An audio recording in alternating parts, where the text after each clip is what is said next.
پیارے بچوں، یہ کہانی بہت مزے کی ہے۔ اس کہانی میں آپ کو بہت اہم چیزیں بتائی جائیں گی۔ ایک پرسکون جھیل کے قریب گاؤں کے کچھ بچے کھیل میں مگن تھے۔ ان کے چہروں پر خوشی کے رنگ تھے اور ان کی ہنسی پورے ماحول میں گونج رہی تھی۔ یہ کہانی 3 بچوں آدم، علی اور زینب کی ہے، جو ہر روز دوپہر کو جنگل کے کنارے آ کر کھیلتے تھے۔ مگر اس دن ان کے کھیلنے کا انداز بدلا جب وہ ایک حیرت انگیز مخلوق سے ملے۔ ایک ننھا سا ہاتھی۔ آدم نے سب سے پہلے ہاتھی کو دیکھا اور گھاس کے پیچھے سے جھانک رہا تھا۔ اس کی آنکھوں میں معصومیت تھی۔ بچوں نے حیرانی اور خوشی کے ملے جلے جذبات کے ساتھ اس کے قریب جانے کی کوشش کی۔ ہاتھی نے تھوڑا پیچھے ہٹنے کی کوشش کی، مگر زینب نے آہستہ آہستہ آواز میں کہا، ہم تمہیں کوئی نقصان نہیں پہنچائیں گے، ہم دوست ہیں۔ ننھے سے ہاتھی نے اپنے لمبے کان ہلائے اور پھر بچوں کی طرف بڑھا۔ اس کا جسم نرم تھا، اس کی آنکھوں میں ایک معصوم سی روشنی جھلک رہی تھی۔ علی نے ہمت کر کے اپنی ہتھیلی آگے بڑھائی اور حیرت کی بات یہ تھی کہ ہاتھی نے اپنا سونڈ اس کے ہاتھ پر رکھا۔ یہ لمحہ جادوئی تھا۔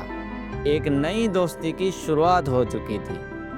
بچے ہر روز اس ننھے سے ہاتھی کے پاس آتے اور اس کے ساتھ کھیلتے۔ انہوں نے اس کا نام گولو رکھا۔ گولو بھی ان کے ساتھ گھل مل گیا اور ان کے کھیل کا حصہ بن گیا۔ وہ کبھی ان کو اپنی سونڈ سے اٹھا کر جھولے دیتا، کبھی اپنے پیروں سے دھیرے دھیرے زمین پر لکیر کھینچ کر کھیلنے میں مدد کرتا۔ ایک دن بچوں نے فیصلہ کیا کہ وہ گولو کے ساتھ جنگل کی گہرائی میں جائیں گے۔ یہ ایک نئی مہم جوئی تھی، جس میں خطرہ بھی تھا مگر تجسس بھی۔ وہ سب چلتے چلتے درختوں کے بیچ پہنچے، جہاں تتلیاں اڑ رہی تھیں اور ہر طرف سبزہ ہی سبزہ تھا۔ مگر اچانک ایک عجیب سی آواز سنائی دی۔ یہ کسی خطرناک جانور کی آواز لگ رہی تھی۔ بچے ڈر گئے، مگر گولو نے اپنا سونڈ اٹھا کر ہوا میں ہلانے لگا، جیسے کسی کو خبردار کر رہا ہو۔ اگلے ہی لمحے ایک بڑا تیندوا جھاڑیوں سے نکلا۔ وہ غصے میں نظر آ رہا تھا اور سیدھا بچوں کی طرف دیکھ رہا تھا۔ علی نے خوف سے زینب کا ہاتھ پکڑ لیا اور آدم کا دل زور زور سے دھڑکنے لگا، لیکن گولو نے ہمت نہیں ہاری۔ اس نے اپنی زوردار چنگھاڑ نکالی اور تیندوے کی طرف دوڑ لگا دی۔ تیندوا کچھ لمحوں کے لیے ٹھٹک گیا، پھر پلٹ کر جنگل میں بھاگ گیا۔ بچوں نے گولو کو گلے لگایا۔ وہ سمجھ گئے تھے کہ گولو صرف ایک دوست ہی نہیں بلکہ ان کا محافظ بھی تھا۔ کچھ دن بعد بچوں کو پتہ چلا کہ شکاریوں کا ایک گروہ جنگل میں آیا ہے، جو جنگلی جانوروں کو پکڑ کر لے جا رہا ہے۔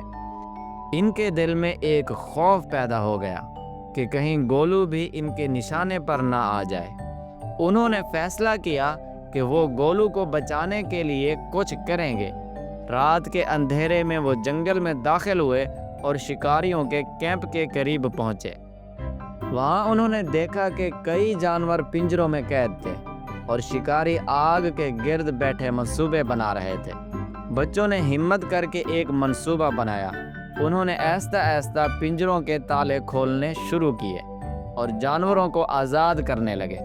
جیسے ہی جانور آزاد ہوئے، انہوں نے شور مچا دیا۔ شکاری ہڑبڑا گئے اور اسی دوران گولو اپنی پوری طاقت سے درختوں کو ہلا کر خوفناک آوازیں نکالنے لگا۔ شکاری ڈر کر بھاگ کھڑے ہوئے۔ گولو اور بچے ایک دوسرے کو دیکھ کر مسکرانے لگے۔ انہوں نے ایک دوسرے کو گلے لگایا۔ یہ دوستی صرف کھیل کی نہیں تھی، بلکہ اعتماد، بہادری اور ایک دوسرے کے لیے کھڑے ہونے کی تھی۔ اگلی صبح جنگل پہلے کی طرح پرامن تھا۔ بچے اور گولو دوبارہ اسی جھیل کے قریب کھیل رہے تھے، جیسے کچھ ہوا ہی نہ ہو۔ لیکن ان کے دلوں میں ایک کہانی رقم ہو چکی تھی، جو ہمیشہ کے لیے یادگار بن گئی۔ کچھ ہفتے بعد گاؤں میں ایک جنگلی حیات کے تحفظ کے لیے میلہ منعقد ہوا۔ بچے وہاں اپنے تجربات سنانے پہنچے۔ انہوں نے سب کچھ بتایا کہ کس طرح دوستی اور بہادری نے جنگل کو ایک خطرے سے بچایا۔ گولو بھی خصوصی مہمان کے طور پر بلایا گیا اور سب نے اسے دیکھ کر خوشی کا اظہار کیا۔ بچوں کی یہ کہانی پورے گاؤں میں مشہور ہو گئی اور لوگ جنگلی حیات کے تحفظ کے بارے میں زیادہ حساس ہونے لگے۔ یوں ایک ننھے سے ہاتھی اور 3 بہادر بچوں کی دوستی نے نہ صرف ایک کہانی رقم کی بلکہ قدرت سے محبت کا ایک نیا باب بھی کھولا۔ تو بچوں، آج کی یہ کہانی آپ کو کیسی لگی؟ میں امید کرتا ہوں کہ آج کی یہ کہانی بچوں کو بہت اچھی لگی ہوگی، اسی لیے ہمارے اس YouTube چینل کو سب بچے سبسکرائب کر دیں اس طرح کی اچھی سی کہانی دیکھنے اور سننے کے لیے۔